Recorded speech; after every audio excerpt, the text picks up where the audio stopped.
Siyanibingelela nonke balaleli nani babukeli egameni lenkosi uJesu Kristu. Izwi lenkosi uJesu Kristu leli olilalele njengamanje. Siyanxusa njengokuba kunxusa ubaba wethu osezulwini ukuba kuzo zonke izindawo kuwonke amagumbi amanye omhlaba la nilalele khona ukuba nithathe amaBhayibheli bazalwane ukuze sizolalela ivangeli lombuso wezulu. Izwi lenkosi uJesu Kristu lapho sishumayela khona sihlolisisa imibhalo sifundise kulabo abalalele emva kokulalela abafisa ukubhabhadiswa egameni lika Jesu Kristu nalabo abanembuzo mayelana neBhayibheli nalabo abanesambulo uJesu Kristu esekunikezile isambulo ukuba usithule kuzo zonke izindlebe ezilalele ezimisele ukuzwa ebungcweleni naseqinisweni ngobufakazi bakho ukuba nixhumane nathi kule mniningwane engizoyishiya njengamanje. Ngizoqala nge-email address la ningakwazi ukuxhumana nathi khona ethi izwilenkosi.ujesukristu@gmail.com izwilenkosi.ujesukristu@gmail.com noma i-cellphone number noma i-WhatsApp number la ningakwazi ukuxhumana nathi khona ethi 066 566 9245 066 566 9245. Izimfundiso nezintshumayelo zonke ziyatholakala ku YouTube lapho ungahlala khona phansi uphethe iBhayibheli lakho ulalelisise uhlolisise imibhalo kube ngabe lokho okuzwayo kuyafakazelwa yini imibhalo engcwele njengakho konke esinifundisa khona sinishumayeza khona ufakazelwa imibhalo engcwele. So ku YouTube sizocela ukuthi usearche uthi izwi lenkosi uJesu Kristu. Izwi lenkosi uJesu Kristu. Ungakhohlwa ukusubscribe, ungakhohlwa futhi nokupressa i-notification button ukuze ngaso sonke isikhathi uzoyithola izimfundiso eziphilileyo ezisiholela ebungcweleni ngaso sonke isikhathi my-uploadwa. Ungakhohlwa nokusharisha ilink nezihlobo zakho, ikakhulukazi bonke labo ohlanganyela nabo ngaso sonke isikhathi manihlanganyela ndawonye nithi niyamdumisa uNkulunkulu ngomoya nangeqiniso nifakazelana ukuthi uJesu Kristu uyinkosi nomsindisi empilweni zenu ukuze nabo bahlolisise imfundiso abayifundiswayo ukube ngabe iyafakazelwa yini imibhalo engcwele nalokho esenifundisa khona egameni lenkosi uJesu Kristu. So ku YouTube sharisha ilink izwi lenkosi uJesu Kristu. Izwi lenkosi uJesu Kristu. Ake sigobisa amakhanda sibonge baba wethu osezulwini nokuthi izwi lakhe lingene ngaphakathi emphefumulweni wethu lisokisise imphefumulo yethu sikwazi ukulifeza izwi likaNkulunkulu osezulwini. Ake sigobisa amakhanda sivala amehlo. Baba wethu osezulwini malingcweliswe igama lakho, mawufike umbuso wakho, intando yakho mayenziwe emhlabeni njengasezulwini. Usiphe namhlanje isinkwa sethu semihla ngemihla. Usithethelele amacala ethu njengoba nathi sibathethelela bonke abasonayo. Ungasingenise ekulingweni kepha usindise kokubi ngokuba umbuso ungowakho namandla nenkazimulo uJesu Kristu uyinkosi nomsindisi. Amen. Balaleli yamkelana umfowethu uMhlengi Zondi ozobe sihola ngevangeli lombuso wezulu. Sicela nithatha amaBhayibheli nisheshise sihambisane kule ndlela yokungcwele nokukholwa egameni lika Jesu Kristu oyinkosi nomsindisi. Amen.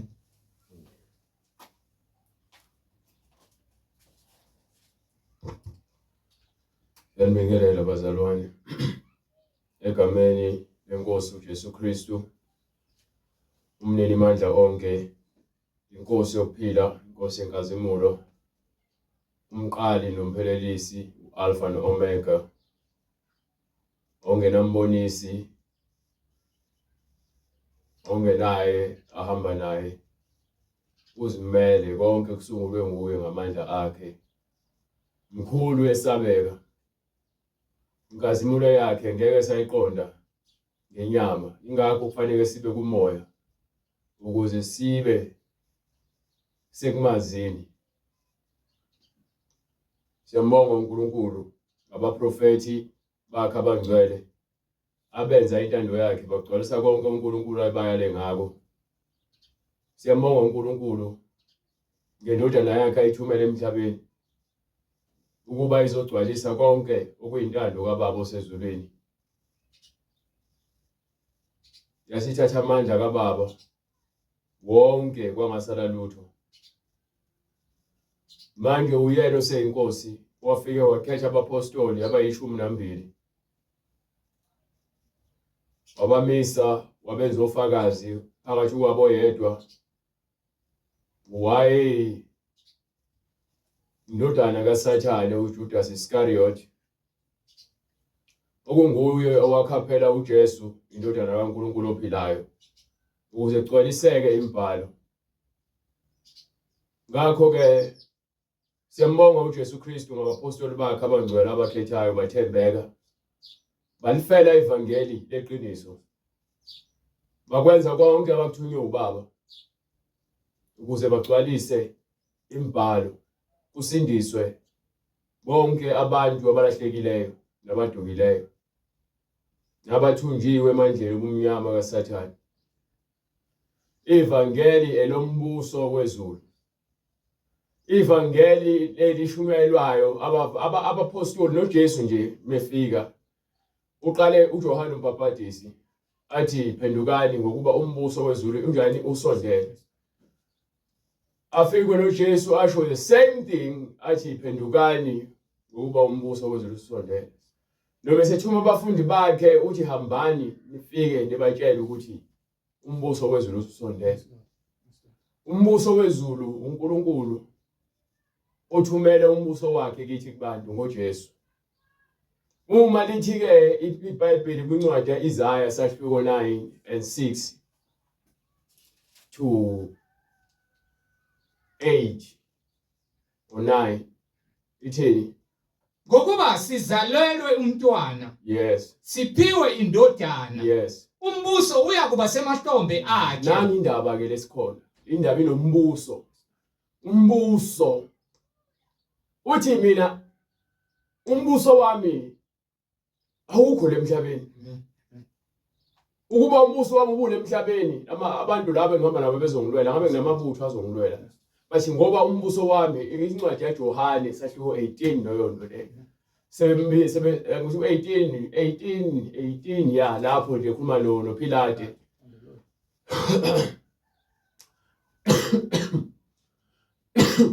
Police. Indaba inombuso mzalwane. Abanye kufika bezombuza abaFarisi noma abaFarisi bethi umbuso kaNkulunkulu ubonakala kanjani. Uthi akuyona into ongayibheka ukuthi iyeza, kepha into engaphakathi kuwena efanele yambulwe. Umbuso kaNkulunkulu. Indaba inombuso. Khona umbuso kaSathane obuswa ngamanga nenkohliso nakho konke ukukhohlakala ongakubala. Bese kuzoba khona umbuso kaNkulunkulu oyinkazimulo yeqiniso elingcwele elimsulwa elifuna abantu abazokwamukela impilo uNkulunkulu ayabela abantu abafuna ukuphila impilo uNkulunkulu ayiyona. uNkulunkulu uthando, uNkulunkulu nomusa, uNkulunkulu nozwelo, uNkulunkulu ungumoya wokuphila. Kusho ukuthi uNkulunkulu ukuphila. So umbuso kaNkulunkulu yilezinto lezi ekuthiwa sizenze. Ngaphambi kokuba siyofika embusweni wangempela fanele siqale sihlolwe lemhlabeni. Siqeqeshwe ukuba siphilele ini umbuso wangempela. Sizoqeqeshwa. Bethi ke umbuso usemahlombe kaJesu uyena othwele umbuso wasezulwini. Nina nifuna ukuphilela umbuso walemhlabeni, ingakho nithwala. Nifuna ukubusa, phela umbuso ukubusa. Igama leli eselisetshenziswe ngendlela yokuthi umbusi uNkulunkulu. Umbuso wakhe kusho ukuthi uyena ophethe ubukhosi. You understand? So ubukhosi bukubani bukuJesu. Uyena ongumbusi wababusi. Uyena uJesu ophethe umbuso ezulwini, emhlabeni nangaphansi komhlaba. Glory to Jesus Christ. Hallelujah. Indaba inombuso. So awuzibuze nawe lo hlezi khona. Imuphi umbuso owuphilelayo? Imuphi umbuso obusenhlizweni yakho? You understand? Zibuze uziphendule. Mawukuthi usantshontsho uqamba amanga uyahleba uthanda izinwele zokufakelwa awufuni ukuthi uma uza uNkulunkulu uzomboza ikhanda lakho umuntu wesifazane uthanda ukufaka amazinyo namacici uthanda kuya emaklabhini uthanda ubumnandi uthanda ukubuka opopayi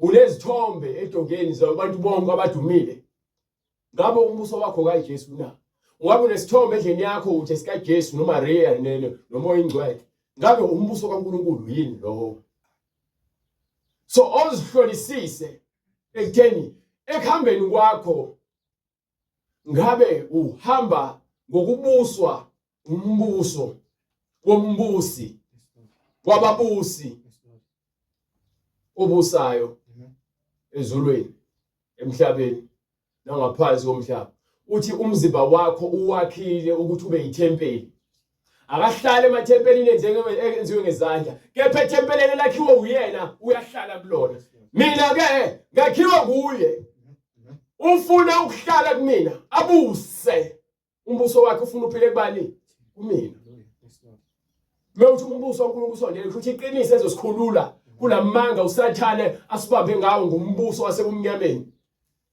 ufuna ukukhombisa iBhayibheli layibala indaba yombuso wasebumnyameni incwadi yesibili yaseKorinte sahluko 10 verse 4 ifuna understand ukuthi imbuso asili lenyama negazi indaba yembuso emelele nombuso kaNkulunkulu imbuso wasehlane mningi kakhulu ngizokhombisa futhi ukuthi mningi ayizolonto lalelake incwadi yesibili kwabaseKorinte isahluko 10 verse 3 yes ngokuba noma sihamba sisenyameni kasili ngokwenyama asili ngokwenyama ngokuba izikhali zethu zokulwa kasizo ezenyama yes kodwa ngaye uNkulunkulu zinamandla okubhidliza izinqaba sichitha izizindlo nakho konke okudephileyo okuziphakamisela ukuthiyana nokumazi uNkulunkulu namacebo onke siyawathumbela ukumlalela uKristu futhi silungele ukujezisa okungalaleli konke nxa sekuphelele ukulalela kwenu bekani lokhu imali awuqale phansi ifunde ngokuqonda nawe isathi uyifunde ngokuba noma sihamba sisenyameni kasilwi ngokwenyama asili ngokwenyama ngokuba izikhali zethu zokulwa kasizo ezenyama izikhali zethu zokulwa akuzona ezenyama kodwa ngaye uNkulunkulu kepha ke silwa ngezwi silwa ngomoya oyingcwele ingakho singalwi physical but silwa ngani ngomkhuleko yezwi indaba silwa ngani ngokuzila ukudla ngiyakhumbula nje enzokwini ezidlule ithi 3 or 4 days or 3 days ade ngizila ukudla ngixezileni kwami ukudla kunesimo esingificile ebesifuna kuvuka inyama kepha ngibona amandla kaJesu eshut down inyama ngokuzila ukudla yazi inyama mawuzila ukudla ngitshela imfihlo mina ukuze ukhiphele amadimoni enkani namadimoni olaka amadimoni enzondo amadimoni ongalaleli funeke uzile ukudla inyama uyikhathaze ibe imvithi uyincishe nje ukudla ungafika umuntu yakuthuke ngeke uzucasuke mawuzokuyenza ngokuqonda lento wazi wenzani mongazi wenzani uzovela uyenze lento kungenzeka noma ngabe yini efuna ukuphazamisa ukholweni lakho uyazi into oyicelayo ukuthi uNkulunkulu ngicela ungiphe ukuqonda ungiphe ukuthula uNkulunkulu akufaka ukuthula enhlizweni yakho akufaka ukuqonda akuvezele ukuthi why lento yenzeka ngokuba inyama esikhathele umoya ophilayo manje understand lento ngeke ngikufundise mina manje ngiyakufundisa yazi mzalwane ngiyakufundisa inyama iyakhathazwa mawuzila ukudla usuke ukhathaza inyama nezimfuno zayo uyincishe nokugula kwayo uyincishe yabona umoya uhalela ubhiya uhalela uthwala uhalela ugwayi uhalela ukufebe mawufuna ukuphuma kona zila ukudla uhlale ungadli kuphela 3 days kuphela 2 days uhlale ungakuthinti ukudla 4 days mongikwenzeka kuyadependa ngesikhathi inyama ikhathala uNkulunkulu uyakwazi ukuvuka umoya wakhe ume ingakho mawade uphuma kwefasting uphule unamandla uNkulunkulu akwambulela izinto eziningi ngoba ngalesikhathi inyama uyifida yonke into efunayo umoya ushatheka down uyavaleleka umoya ukwazi ukuphefumula ukuba inyama ibhizi ikhathele iyezela ilambili iyahala iyoxoxa inesizungu ifuna umculo ifuna imovie ifuna ukuzula inyama mawuzila ukudla uhlala phansi hlale phansi uphe izikhathi zomkhuleko khuleke funda iBhayibheli mekuthi lala ulale bese uvuka uphinde ukhuleke funda iBhayibheli inyama ithi bangumsindo uzithulele nje ukhuleke funda iBhayibheli uzoqala umoya akhulume kuwena avule uqonda kwakho akudingi ukuthi uzobe phakathi kwabantu ufuna ukubuka ukuthi ufastile noma uqumbu uquva ubuso bunathi ufastile bunathi ufastile no dinga nje wena uzinikele ekutheni ufuna ukubulala imisebenzi yenyama ezolona ngishoyo so mawuthi wena ufuna ukuphuma entweni ongasathandi ukuyenza qala ufunde ukuzila ukudla kunemoya eminingi ekhishwa ngani ngokuzila ukudla nomkhuleko uthi uJesu ngesikhathi ebuye entabeni abafundi bakhe incwadi yaMathewu sahluko 17 ngithi kusukela uverse 15 noma 14 bengaphosisi lapho khona uJesu uqhamuka umuntu ethi ke indodana yakhe ibanjwe udevil uthi uyile kubapostoli nabafundi baJesu bahlulekile ukukhipha lo moya lo uJesu uthi hey nina sizukulwane esingakholwayo kholwa ke nokuncane uyayithola maningi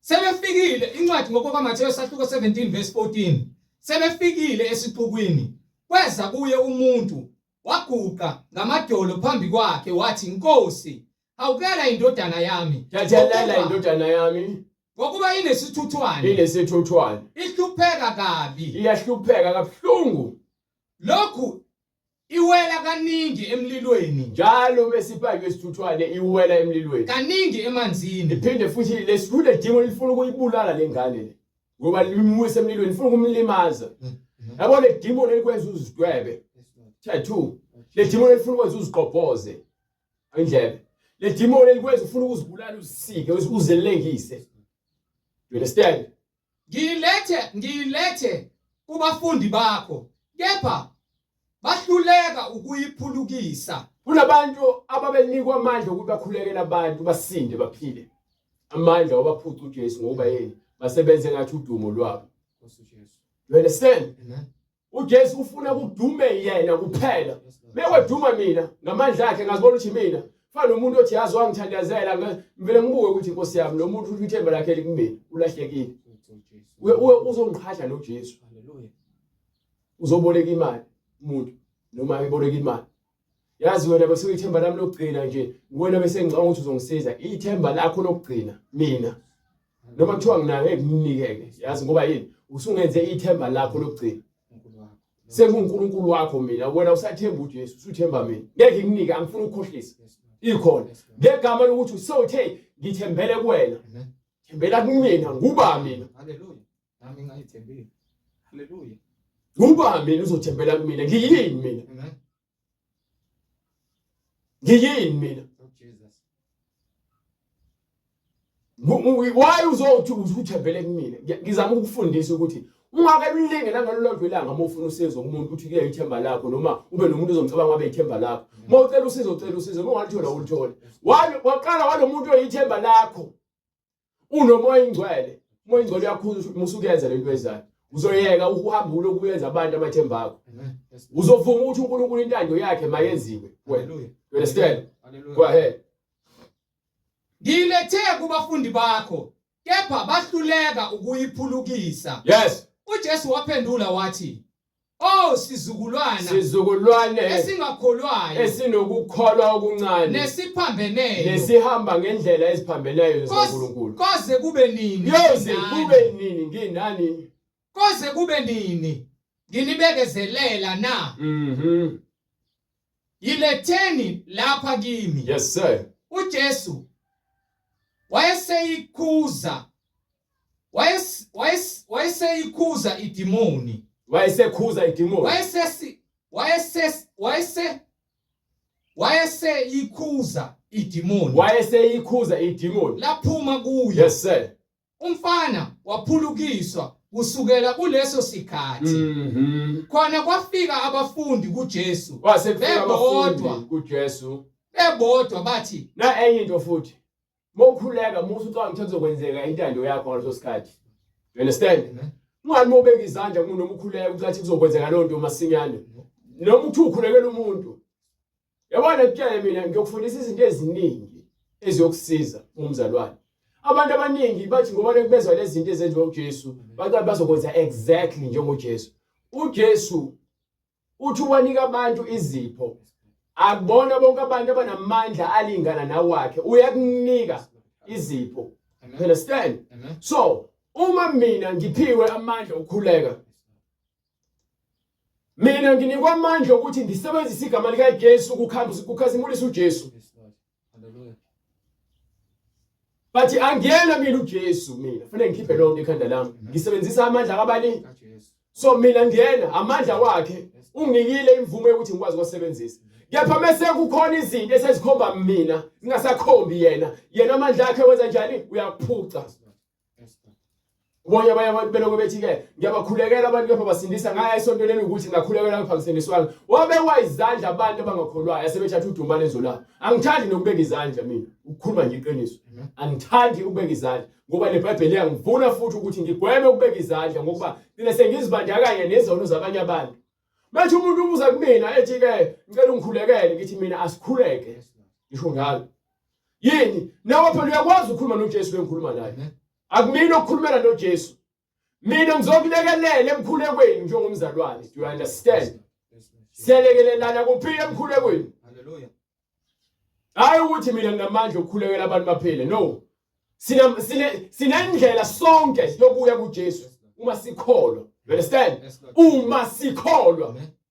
Ingakho beza kuJesu athi uyakholwa yini ukuthi lokho kuzokwenza? Athi yebo ngiyakholwa. Athi njengokukholwa kwakho. So uzosindiswa kanjani ungakholwa? Hambe lapho uguqe esontweni lamanga bathi phakamisana izandla abanithandazela umfundisi wami lokho enthinta amakhanda, lokho enthinta amakhanda, enthinta izifuba, lothi uyagula khona. Kanti akasayenzi lento ngamandla kaJesu, senza ngemithi. Basebenza ngotheology. Bathwele. Banika amadimoni baninike nezifo. Siphele lesifo esithi sikubambile mhlambe isibhobo, mhlambe wangazibuka nje inhlungu zayo. Bese kuvuka esinye isifo ngoba le demon ifike labulala ini. Le nto la isusa lazoyenza enye into. So sobuya futhi nenye inkinga wena. So isiguli salomfundisi. Uyena sekubeka izandla. Beka izandla. Amanye amanga engawezwa ke ngokubeka izandla. Umkhulu uNtsibande. Hallelujah. Uthi yena kufanele sibe nabafazi, angikuphikisa uqinisile. Uthi uze sigweme ukuthinta amakhosikazi abantu. Lokho kungamanga. Amanga lawo. Okay, amanga lawo. Mkhulu uNtsibande, uJesu Kristu uyinkosi. Amanga lawo washumayela phambi kwabantu. Wena uthi ke fanele sibe namakhosikazi, ngiyavuma. Ukuze mase sikhulekela abantu besifazane bangabekwa yithini izandla. Kufanele ngiwabeke kubani? Izandla kufanele ngizibeke kubani? Umfazi wami besazibeke kulo yana. Ubani owenza lo yonke eBhayibhelini? Ubani ofundisa lo yonke eBhayibhelini? Mekuthi ukhona ngiyethanda ukumbona noma uJesu mhlambe ekhuluma lokho. Abapostoli babebeka izandla abantu behlelo umoya ingcwele. Uyithathaphi lento oyifundisayo? Mkhulu uNtsibande ukuthi wena ufuna ukubeka izandla zakho kumfazi wakho noma kumkakho. Futhi ozibiza ngomama umpostoli, akayena umama umpostoli noma ulady apostoli. Umama nje njengabo bonke omama. Umama Mtsibande. mewukuthi ushadele kansibani. So okuningi angifuni ukuyihlanganisa nabo. Lezi zinto lokho nizikhukhumeza ngazi emabandleni ninika izikhundla abantu besifazane nibashumayezisa ebandleni ethiwa entabeni kaJehova kuyabonelelwa ushumela abantu besifazane. iBhayibheli alifunda lonto leyo. So ngisazibuza ukuthi mina uNtsibande ukushumela muphi uJesu kanti uma ethi yena wenza ama-appointment nabantu ukuze bavume kuyena izono. Ufakazi balokho eBhayibhelini okuthi masikwenze not ukuthi kwenziwa ubani okuthi masikwenze umyalelo lo wangithi othi masikwenze ukuthi asivume izono zethu kumfundisi noma kubapostoli bodwa. Na ukuthi ngiyafuna ukuyisibonela ungangitsheli ngoJoshua umqambela amanga. Okay, sengidlulileke lapha. So ayikho incwadi eBhayibhelini ethi ke mina kufanele ngibe nomfazi ukuze bengifuna ukubeka izandla futhi umuntu wesifazane befuna ukukhulekela owesilisa. Kufanele abeke izandla zakhe kuphi? Umkhwenyana wakhe, umkhwenyana wakhe abeke izandla kuloya muntu loya. Into engeke ukuthi amandla ayahamba ke njengogesi. Ayongena ngale kuloya muntu. Ayikho lonto mzalwane. Kaze kube nini silutha abantu ngezimfundiso ezingekho eBhayibhelini sizibiza ngabafundisi bakaJesu. Amanga. Ukukholwa okusindisa umuntu. Abantu bayaza kuJesu bengakholwa. Bezela nje kutheni bafuna kwesinye isikhathi uJesu uyazibonakalisa. Awenza umsebenzi ukuze avale umlomo. Kwesinye isikhathi uJesu uyakuphuca ngoba uthatha udumo lwakhe ulenzo lwakho. Basobho ukuthi ungalezi udumo lwakhe la Jesu lwakho. Udumo uthi olwakhe kuphela uNkulunkulu onomoya. Understand? Onginike lencwadi le. YaMateyu siza uthini uJesu ngalesi sizukulwane singakholwa. Incwadi ngokuka Matthew sahluko 17 verse 19. Yes. Khona kwafika abafundi kuye bebodwa bathi thina besingemkhiphe ngani na? Kwenziwe yini singakwazi ukukhipha lo moya wedemoni kulomfana? Wayesethi kubo, wayesethi uJesu kungenxa yokungakholwa kwenu okuncane. Yokukholwa kwenu okunjani? Okuncane. Ukukholwa kunjani? Okuncane. Ukukholwa okunjani? Okuncane. So umbuso kaNkulunkulu samukela ngoba sikholwa ngokuphelele. Mesikholwa kancane umbuso kaNkulunkulu ngeke uze ugcwalise. Uma uJesu ethi ukuze wena upheleliswe kuphi? Embusweni kaNkulunkulu. Thandaza. Hlala ezwini. Zila ukudla. Kuyophuma imimoya. Uyokwazi ukukhipha imimoya. Uyokwazi ukugxobofezela. Uyokwazi ukuphatha izinyongo. Noma uphuzo okubulalayo kepha kungabi namandla kuwena. Ukuba yini wena uyakholwa. Amen. Uyakholwa. Ugcwele ukholo. Lithi iBhayibheli kwencwadi yaMshumayeli ungabi ngolungileyo kakhulu noma ngokweqile. Futhi ungabi omubi ngezinge leqile. You understand ukuthi ukholwa ungcwele kunendlela yakhona. Kepha kunabantu abafuna ukukholwa ngaphezulu kobungcwele. Angivele nga-understand. Akasakholwa izwi. Ukholwa ukuthi unomoya ingcwele yena. Ukholwa ukuthi ukhuluma nomoya ingcwele. Kepha akalifundi iBhayibheli. Jesus. Manje lezi zinto lezi zivele zilethe ukudideka nje ukuthi labantu ngempela bathini kuhamba kanjani la kubona yini edume emakhanda abo. Abafuna ukuzila ukudla, abafuna ukukhuleka, bayakhuleka bebethanda. Abafuna ufunda amaBhayibheli. Imiyalelo kaJesu abayilandeli. Uthi uJesu mekhuluma noNtuzana nabafundi bakhe uthi ke ngenxa ukukholwa kwenu okuncane anikwazi ukuzenza lezi zinto lezi. You understand? Kungenxa yokukholwa kwenu okuncane. Ngokuba ngiqinisile ngithi Qinisile ngithe kumina. Uma ninokukholwa. Uma sinokukholwa. Njengembewu yesinapi. Njengembewu yesinapi. Niyakuthi kule ntaba. Siyakuthi entabeni. Suka lapha uye lapha ya. Iyakusuka. Akukho okuyaku nahlula. So abantu ke bakhohlwe ukuthi uJesu ekhuluma ngemfanekiso. Bayithethe ukhuluma ngesihlahla noma ngentaba. Sizohamba entabeni. Ngiyakholwa le ntaba izosukela. Ingake isuke intaba. Ukuba vele ucabanga ngokwenyama. Kulezi ntaba zakamoya. Glory to God. Yes sir. Ubebanjwe yini umfana? Imimoya. Ubebanjwe yini umfana? Imimoya. Manje uJesu mocanga ukhuluma ngentaba, ukhomba intaba. Idemon. Bese into engishoyo. Idemon liyintaba. Glory to God. You understand? Jesus Christ. Yeah. There is a life. Hallelujah. I don't understand this. Ngiyigibela indaba demon ikumele ungakwazi ukubona izinto zikaNkulunkulu. Kwenzima empilweni. Ngenxa yokukholwa kwakho okuncane angikwazi ukukhipha amademon. Ngenxa yokukholwa okuncane angikwazi ukususa izintaba ezisitha abantu kubakholwa. Because ngibheke ukuthi uJesu ekhuluma ngesihlahla sangempela noma ngentaba yangempela. Jesu uyachaza ngoba usanda kwenza umsebenzi. Njengoba benza lo msebenzi uyagcwalisa ukuthi lo msebenzi ngeke uze uwenze ngaphandle kwani kokholwa. Hallelujah. Ukholwa lakho kufuneka luqale luncane lukhule luze libe likhulu. Uthembele uNkulunkulu ukuthi yonke into ungayenza uthini lapha kwincwadi yaseFilipi usahluko 4 verse 13. Ongifundele yona. Oyifunde ngesingisi. Bekela ngesingisi ngoba ngesizulu ikhuluma into engayazi, engazi ngizwe. Beka lo Bible leyo ngesingisi usheshise bright. Noma ngizozibhekela la ngithole manje ngoba ufuna isheshe. Philippians 4:13 ufuna understand ukuthi akukho esikwenza ngamandla ethu. Kepha konke esikwenzayo sikwenza ngamandla esiwanikiwe. Understand? Philippians 4:13 sengitholile ngiyayifunda. Ithi ke u13 uthi I can do all things through Christ who strengthened me. Ngingenza konke ngoJesu okunguye ongiqinisayo. Ngingenza konke ngoJesu okunguye ongiqinisayo kuphela. We understand ukuthi mawukholwa ukuthi wena ungagudluza izintaba. Okay, angeke ngiphinde ngichaze lento leyo manje izithule lezi zinto zeBhayibheli. Kepha abantu bazibuka ngamehlo enyama. Uthi uJesu ke abakholwayo egameni lami babhaphathizwe. Yizo lezi zimpawu eziya kubalandela. Usho ukuthini mesho njalo uJesu?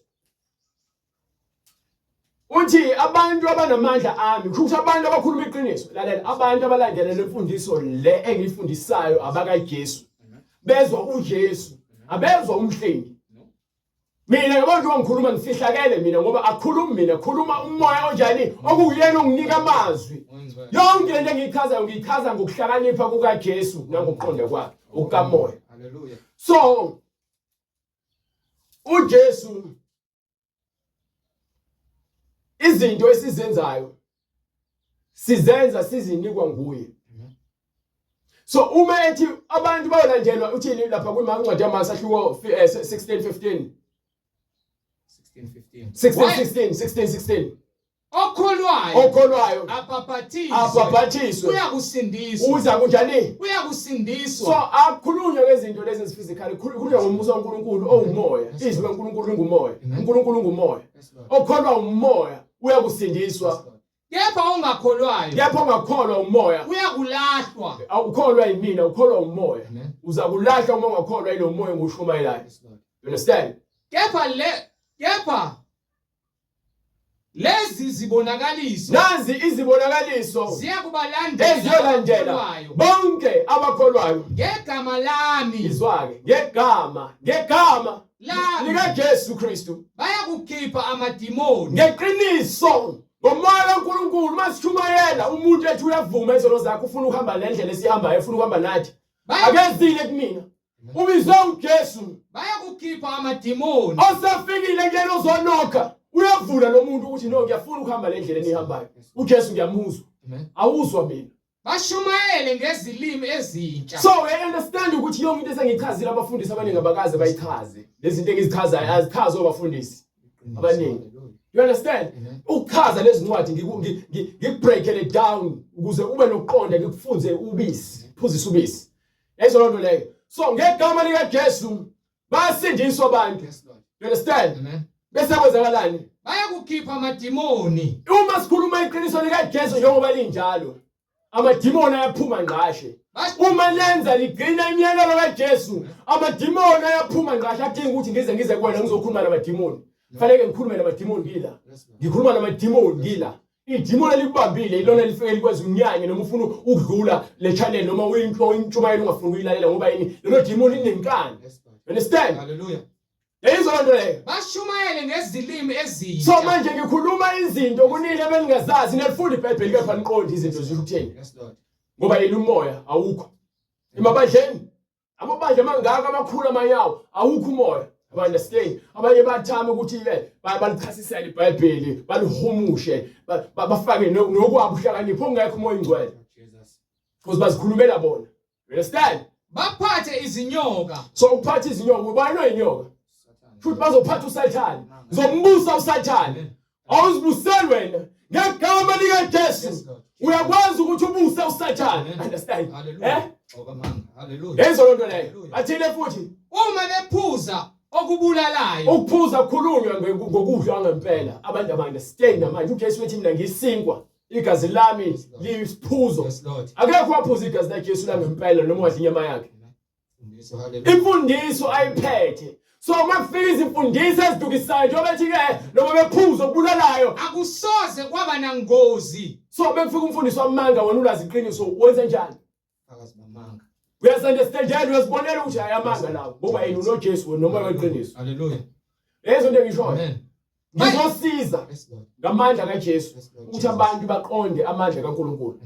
Bazi izilimi ezikeBhayibhelini abacathi mhlawumbe ukhuluma izilimi ngoba ukhuluma izilimi engaqondakali. Uyazikhuluma futhi izilimi uprofete. Yes Lord. Iqiniso. Hallelujah. Ngokuba iqiniso selulimi manje engasaziwe. Yes Lord. Yes Lord. Bayakubeka izandla phezulu kwabagulayo basinde. Yabona kutshela ungazibeka izandla phezulu kwabantu ngokuhlakanipha kwakho. uJesu uzokwambula. Kepha labo bakholwa ngempela lobo oyeza efuna ukuzosindiswa uyakusindiswa ngoba uthandazelwa umuntu okholwayo onokholo olukhulu kuJesu akazenzeli lento for yena uyenzela abantu uJesu. Understand? So ngiyaphuma ke lapho ngikhuluma ngombuso kaNkulunkulu okuyiwona uJesu akhuluma ngayo. So uthini uJesu incwadi yaMatheyu lapha yana ngesikhathi eqhubeka ethi ke ngoba sinokholo okuncane lezi zinto zenzeki. Kepha uma ngase sibe njengembewu yesinape ethi mesikhulile ibe enkulu singatshela le ntaba le bengichaza indaba yentaba ukuthi intaba khulunywa ngentaba yangempela khulunywa ngomoya enzima esingakwazi ukuyisusela thina ngokwethu. Jesus. Yes Lord. Ingakho thini nokholo njani oluncane. Yes Lord. So lokholo oluncane lenza ukuthini wena ungakwazi ukukhuluma nemimoya ebamba abantu. Abantu bayakholwa mebeza mina ngishumayela bekholwa abafundisi bengakholwa izwi. Babona mina njengenkinga amadimoni ababambile ayenza ukuthi mina abavala ukuqonda abavale ngisho beza ukuthi le nto engishoyo right ikhona eBhayibhelini. Kepha ngenxa ukuthi bakhonza abafundisi babanjwe amadimoni abafundisi abezwa. You understand? Amen brother. Abezwa ngiyantshela mina nizwa le. Jesus. Anizwa uNkulunkulu hayi ukuthi anizwa mina ngikhuluma ngezwi likaNkulunkulu. Amen. Hallelujah. So abantu abakwazi ukukhipha abanye bazivumela ukuthi mina ngihlulwa ukuthi nokuthi ngokuba usuke semazi uJesu. Yes Lord. Kepha akusho ukuthi lokho ngoba ukusho nje wena usuyasindiswa. Noma ufa manje uJesu understand ukuthi wena hayi bohlulwa isono esukuthi no uzoyisihogwe. Kangakanani mose usazi isono noma usolwazi iqiniso wena ukhethe ukuthi uhlale esonweni. Futhi ungitshela ukuthi wena uSathane uyiphuma phezulu kwaJesu empilweni yakho uyadelela phela moza njalo. Ekwenu ukuthi uJesu uyinkosi. Kepha ubhizi ufakazela imisebenzi kaSathane uyadelela monjalo. Lezo nto leyo. Hallelujah. Sikhohlakala. Amen. Delela monza njalo. Glory to God uyadelela. Khazimula Nkosi. Uthini uJesu? Kepha lolu hlobo Kepha lento engenzayo lolu hlobo lolu nalezinto engizikhiphayo aluphumi ngaphandle kokuba kube ngokukhuleka. You understand ukuthi sikhipha imimoya ukhipha amadimoni nokukhipha imimoya ebamba abantu ukuyekisa umuntu wesifazane ukufaka amawigi. Hallelujah. Ukuyekisa umuntu wesifazane ukufaka izipho zokufakelwa. Ukuyekisa umfowethu ugwayi nensangu nobufebe. Ukuyekisa umthakatha ukuthakatha. Ukuyekisa isangoma ukuthakatha nokubhula. Angikwenzi ngamandla ami. uJesu ofika azokhuluma naloyo moya mina uyangisebenzisa ukuthi batshela ukuthi nokuthi ngibakela iqiniso lenza vele ukuthi ningizonde nibheke mina uthi uJesu kepha ngakhathazeki ukuthi abantu bathini ngingasatshiswa ubuso benu futhi. nina nikwazi ukubulala inyama kuphela umphefumulo anikwazi ukuthinta kangakanani ke yena ungithumile uthi yena ukwazi ukuthatha inyama ibulale bese athathe lo mphefumulo ufake esihogweni ubulala kabili yena wena ubulala kanye wena inyama kuphela yini enye ongakwazi ukuyibulala yini enye ongakwazi ukuyibulala kepha lolu hlobo so lezi zinto lezi amadimoni lawa sikhuluma nawo nalemoya enibambile esikhuluma nayo wena njengoba uzwa indaba le uyakutshela uJesu icode akunika ipassword yokuthi ke ungene kulesigaba uJesu ayisona sokuthi ukwazi ukuthi ungene embusweni kaNkulunkulu ukuze ukwazi ukukhuluma nemoya. Understand, we keep imoya aluphumi ngaphandle kokuba kube ngokukhuleka fanele uqala ukholwe kakhulu ube umngani nokukhuleka kakhulu bese ube yimfuthi enye nokuzila uphinde ube umngani nokuzila ukudla kakhulu. Yayizona nto leyo. So yabona lezi zinto lezi nje zifuna wena uzinikele. Zinikele bese uJesu ofuna ukuzemva kwami makazidele. Yes Lord. Yes Lord. Athathe isiphambano sakhe angilandele. We understand ukuzinikela ukuthi uthini. We understand ukuzidela ukuthi uthini. Amen.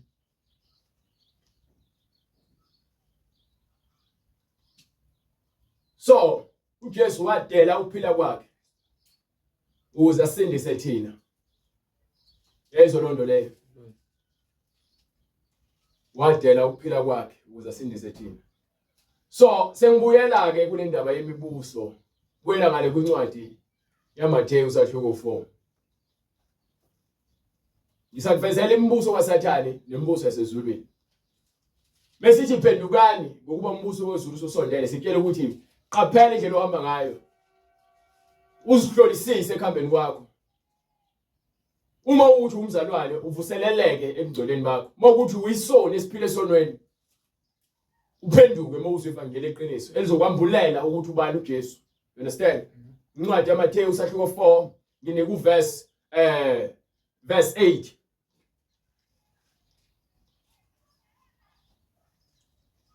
uSathane wabuye wamyisa entabeni ende kakhulu. Izwa ke manje uSathane uthatha uJesu umusa kuphi entabeni ende kakhulu. Wamkhombisa imibuso. Wamkhombisa yini? Imibuso. Wamkhombisa yini? Imibuso. Ngithe mina kunemibuso umbuso kaNkulunkulu wodwa. Kuyapheka Sathane miningi. Ngifuna uunderstand ukuthi uthini iBhayibheli leva kwalokho. Wayesemkhombisa imibuso eminingi. Yonke yasezweni. Nenkazimulo futhi yezwe. Wathi kuye wayesethi uSathane konke lokhu uthi uSathane konke lokhu ngiza kukunika khona. So uSathane imbuso yalemhlabeni uyiphethe ngesandla uyakwazi ukuthi bonke abantu abafuna akugabisele ngayo. Uma ufuna wena ukubusa lemhlabeni nokubusa imibuso yalemhlabeni uyakugabisela athi guqa phambi kwami. Ingakho unganikela ngomzimba wakho ukuze wena uthole umsebenzi ulale nomuntu wesilisa ukuze akunike imali. Ukuze ulale nomuntu wesilisa ukuze uhambe ngemoto. Ingakho ubulala ingane zakho uzinikela kuSathane igazi lazo ulichitha ngenxa ukuthi ufuna ukuba nemali, ufuna ukubusa, ufuna ukuba namatekisi, ufuna ukuba nezinkomo, ufuna ukuba nemali. Ingakho niyolanda ama-boys, niyolanda amagundwane, nilande otshikoloshe, nilande izinyoka, nithwale ngoba nifuna amabandla agcwale. Ngoba yini imibuso yenu yakuphi yale emhlabeni? Do you understand? Amen. Imisebenzi le yenziwa abantu abafuna ukubusa kuphi le emhlabeni. Hallelujah. Konke lokhu ngiza kukunika khona. Yes. Uma uziwisa phansi. Uthi uSathane uza kunika uJesu konke lokhu uma eziwisa phansi. Ukhuleke kimi. Umkhombisa imibuso yasemhlabeni ukuthi akaguqe phambi kwakhe ukuze ke akhuleke amnike yona ukuze uJesu azokhuleka aguqela uSathane umsabisa ngezinto zasemhlabeni. Abantu abaningi basaba ukuhlupheka emhlabeni ngenxa ukuthi ke basaba umzimba. Bafuna abantu banezifiso zokuhamba ngezimoto nokuba nemali yonke into enhle abafisayo. Inhliziyo leyo nenkani kwesenyameni. Kepha lonto ngeke izifake embusweni kaNkulunkulu. Khona uJesu wathi wayesethini kuyena? Suka Sathane. Suka Sathane. Ngokuba kulotshiwe ukuthi kubhalwe phansi ukuthi wakhuleka enkosini uNkulunkulu wakho. So umuntu engikhonze ngiguqela uNkulunkulu engikhuleka kuyena bese ngimkhonze yena kuphela angifune lutho lobhanqwa. Wena moyo landiza uwasho uguqela iziwasho. Moyolanda intambo ifakwe esinqeni noguqela intambo wena izinto ezidaliwe. Amen. You understand? Amen. Ushisa impepho uthi ukhuluma nabantu abangasekho ukhuluma namadimoni. Yes, Lord. Hey! Demon. Khuluma namadimoni. Yes, Lord. Unesithombe otongeni uthi sika Jesu. Demon le. Demon. You Hallelujah. understand? Hallelujah. Unerosala nesithombe uthi uMaria noJesu idemon le. Demon. You understand? Hallelujah. Amadimoni lawa adlala ngani anenze ningabi nakho ukuqonda. Amen. Sikhuleka kumoya Yes, Lord. kaNkulunkulu. Khuluma nomoya bengikhuluma yizwa lento le bengithi baba wethu osezulwini. Angikhulumi nawe ngimboni. Kepha ngiyazi ukuthi usembusweni wakhe kuphezulwini. Hallelujah. Mali ngweliswe igama lakho ngoba konke uNkulunkulu akukhulumile kuyinkazimulo kuletha ukuqonda. Amen. So umbuso kaSathane obusa emhlabeni kubantu nenkohliso. Amen. Umbuso kaSathane obusa kuphi lemhlabeni kubani kubantu ngani ngenkohliso. Amen. Ufaka ukwesaba kuthini ukuthi sisaba ukuhlupheka khona ezosilungisana ngezinto ezizakusindisa kepha zibe zilahlekisa ini umphefumulo wakho Yes, Lord. unikela kuphesihogweni. Amen. Uthi uJesu kwincwadi yaMakhu sahluko 8 kusukela kuverse 25 26 27 28 uJesu ngifuna understand utheni uJesu ngifuna uzwe uqonde ukuthi utheni uJesu. Incwadi yaMakhu sahluko 8 right Amen.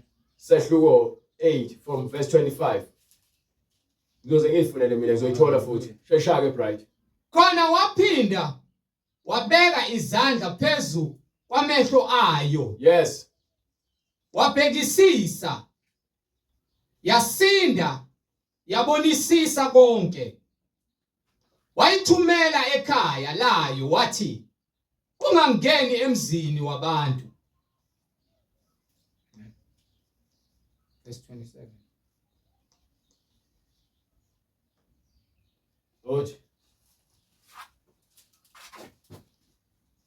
Makhu Yes,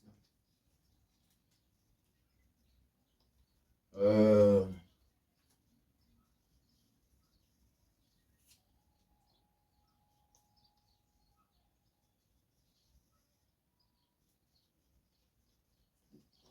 awuqhubeka ufunde incwadi from verse 25 ngifuna uqhubeke angisho uyabona ngizibalile izincwadi wagcina 27 25 26 27 28 qhubeka.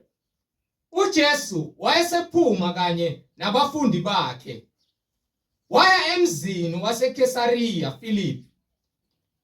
Besendleleni wababuza abafundi bakhe wathi kubo, abantu bathi ngingubani na? Bamtshela bathi uJohane uMbhaphatisi, abanye bathi nguEliya, abanye bathi ngomunye wabaprofeti. Wayesebabuza ethi, nina ke nithi ngingubani na? uPetru waphendula wathi kuye, wena unguKristu. Wabayalisisa ukuba bangatsheli umuntu ngaye. Khona waqala ukubafundisa ukuthi indodana yomuntu imele ukuhlupheka ngokuningi, ilahlwe ngamalunga nabapristi. Understand noma uqonde lento engifuna ukufundisa yona manje la uthi uJesu yonke bebafundisa lezi zinto lezi izinto ezizakwenzeka kuyena. Uma ukhathalela inyama uzonaka inyama. Uma ngithi yabona mina kufanele ngife kusasa, kufanele bangibulale emlazi. Bese uzothi wena hayi ungayi emlazi angifuni ufe. Bathi mina ngikhuluma ngomoya ongithumile kufanele ngiye emlazi, kufanele ngifele emlazi. Umpostoli Paul naye kwakuthiwa kwakumele aye eJerusalem bazofike bambophe khona bambulala. Bantu bemkhalela uthini kumele ngikhalele nikhalelelani mina akufanele mina kugcwaliseke intando kaNkulunkulu. Kunezinto esingesikwazi ukuzivimba ezibekwe uNkulunkulu. So uPetru uSathane wemsebenzisa ukuze avimbe ini intando kaNkulunkulu ukuthi igcwaliseke kuJesu Kristu. Enga understand uPetru ukuba wonke umuntu obuswa inyama nemizwa ufuna uzwe lale isisa mzalwane. The moment ucasuka noma ufuna ukuvimba into ongenawo amandla ayo wena, akekho umuntu ongazisindisa ekufeni. No. Akekho umuntu ongazisindisa ekuhluphekeni. No. akekho umuntu ongasindisa eguleni. No. Ngithi kuwena ngizokuphindela. Akekho umuntu ongasindisa ekufeni. Wonke umuntu ubenza ngokufa uyasaba. Ngikhala ngisonke sizofa. Methu uyafa manje ngiyazi ukuthi ungafuna ukubaleka, methu uyazi ukuthi uzofa manje. Uzama ukuzisindisa, uthi uyabaleka ufike ufe ngaphambili. Ngokuba uNkulunkulu usekuvumile ukufanele kwenzeke. Kangakanani uJesu oze ngentando kaNkulunkulu, ozogcwalisa ukuthi yena foneke afe kanje ukuze kusindiswe abantu. Yes Lord. Yes Lord Jesus. uSathane usebenzisa imizwa kaPetro. Utheni ke? Indodana yomuntu imelwe ukuhlupheka ngokuningi, ilahlwe ngamalunga nabapristi, Yes. abakhulu nababhali, ibulawe, ivuswe emva kwezinsuku ezintathu. Lelizwi walikhuluma ngokusobala. uPetru wamthatha, waqala ukumkhuza, kepha waphendula, wabheka abafundi bakhe, wamkhuza uPetru wathi, buyela emumva kwami Sathane. suka phambi kwami Sathane. Ususa umoya wokwesaba. uSathane azama ukufaka ngoPetru. Ingakhethi ke buyele emumva kwami Sathane. Ngoba yini? Ngokuba awuqondi Ngokuba awuqondi okukaNkulunkulu. uSathane usebenzisa, lalela ngifuna ukuphinde futhi kusize nala. uSathane usebenzisa izinyama noma inyama yethu thina abantu. Ngokuba inyama ayiqondi lutho ngani ngoNkulunkulu. Ingakho lithi iBhayibheli umoya ubutha enyameni. Umoya nenyama kuyaphikisana. uNkulunkulu ufuna ukuphila impilo engcwele, kepha inyama ifuna wena wenze into engalungile. You understand? So ukhuza umoya osebenzisa imizwa kaPetru. Kunemoya emizwa mzalwane. Umoya emizwa. Usebenza ngemizwa. Musa umzalwane usebenza ngemizwa. Awunalo uthando lukaJesu. Ngokuba imizwa izocontrola wenze izinto ezwrong. Kepha umoya uholela eqinisweni ukwenzisa into imizwa engathandi ukuyenza. Ukuze ikhulule ini umphefumulo wakho kule mizwa ekubambile. Abantu abaningi bazijeshi ngoba naku bathanda ngemizwa, kepha bathandi ngobungcwele, bayanothando. Khona uthando lukamoya, khona uthando lwenyama. Uthando lwenyama lincane. Liyancikisela. Kepha uthando lukamoya luphelele, lunokuhlakanipha okujulile. Uthando lukamoya. So uJesu ukhuza umoya usubambe uPetru manje ufuna ukumsebenzisa ngemizwa. Uthini ke? Kepha waphendula wathi kubafundi bakhe, momkhuza uPetru wathi, buyela emva kwami Sathane, ngokuba awuqondi okukaNkulunkulu, kepha okwabantu. Uqonda ini? Okwabantu. Go ahead.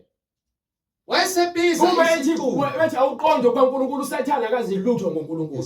Uyazi ukuthi uNkulunkulu usinike izwi. Into yamenza uSathane ekhishwe ezulwini ubulima bakhe.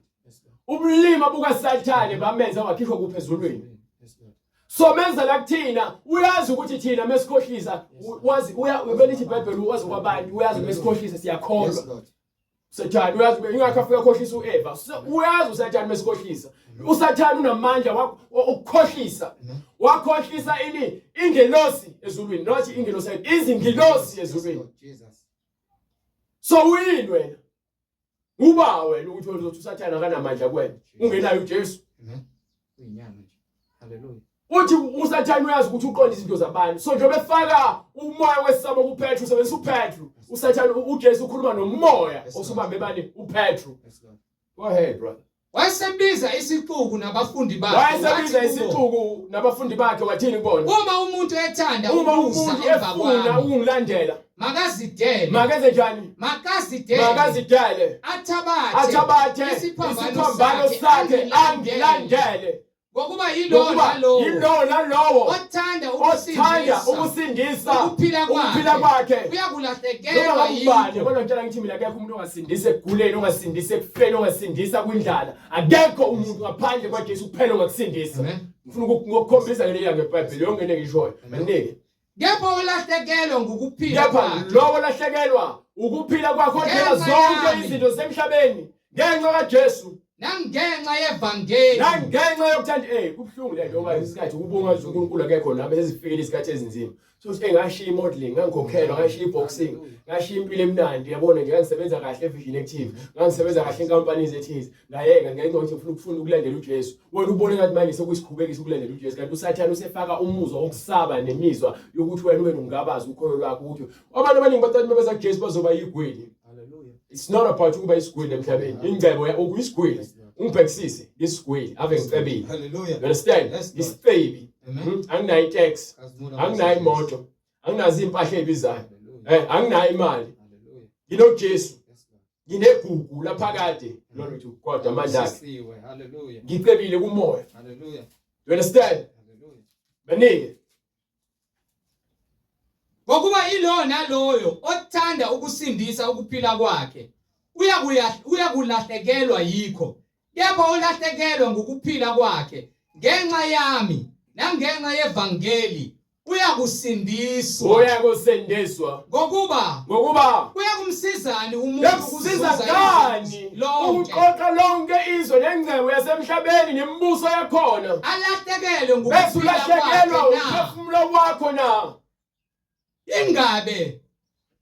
Ingabe angakhiphani yini ongayikhipha umuntu yini angayikhipha ukuhlenga kube isihlengo sokuphila kwakhe na yini ongayikhipha ukuhlenga umphefumulo wakho ngokuba ilona loyo onezinhloni ngami umuntu onamahloni ngoJesu nangamazwi ami kulesi sizukulwane esiphingayo. Uma ukuthi yasaba ukushumayela ivangeli nokuthi siphile impilo yeqiniso phambi kwabantu uthi uJesu asinasisabelo kuyena uyakusiphika uma esebuya. You understand? Nesonakeleyo nendodana yomuntu iyakuba nezinhloni ngaye. Uyakuphika ngokuba yini? Uyamphika lemhlabeni onginikele incwadi yaJohana ade ngiyibizile la ikhuluma noPilato khona lapha kusahluko 18 ngifuna uPilato esekhuluma naye embuza ukuthi ke ngabe uyinkosi yamaJuda yini na ukuthi utheni uJesu mase ephendula ukuze niqonde ukuthi umbuso wakhe ukuphi thina sifanele ukuphilela umbuso kwakhona nanokuthi uJesu uyaphinda afundisa singazibekele ingcebo emhlabeni kepha ibekeleni kwingcebo yeni kuphi ezulwini asikabe kuphi ezulwini ubungcwele siphelelayo siphelela ini izulu. Understand? Manike incwadi ngokukaJohane isahluko 18 verse 32. Yes. Verse 33 uPilato wabuye wangena enqabeni wabiza uJesu wathi kuye wena uyinkosi yabaJuda na? uJesu waphendula wathi uzisholo lokho wena noma kusho abanye kuwe na ngami na? uPilato waphendula wathi kanti ngingumJuda yini mina na?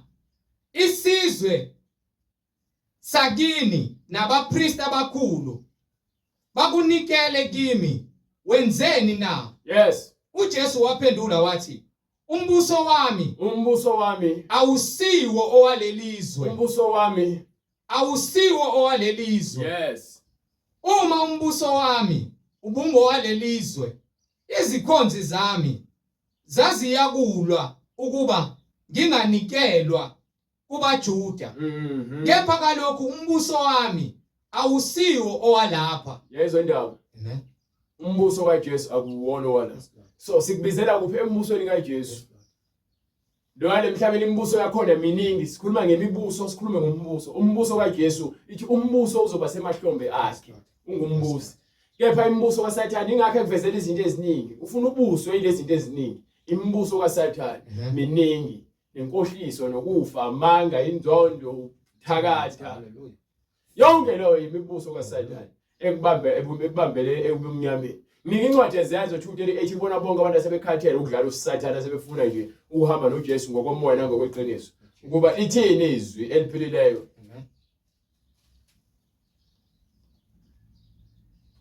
uPetru wayesethi phendukani.